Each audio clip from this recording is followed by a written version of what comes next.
Everyone, আসসালামু আলাইকুম। অনেক দিন ধরে কিন্তু চিন্তা করতেছি আপনাদের মাঝে একটি ভিডিও শুরু করব। আমি সৌদি আরবে বর্তমানে কি কাজ করি।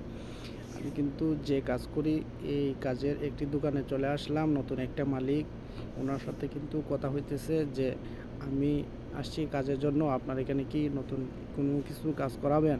মালিক জিজ্ঞেস করতেছে আমাকে যে আপনি কি কাজ করেন, আপনার যদি কোনো পরিচয় কার্ড থাকে তাহলে আমাকে দিতে পারেন। আমি কিন্তু মালিককে দুইটি কার্ড দিলাম, দুইজনকে।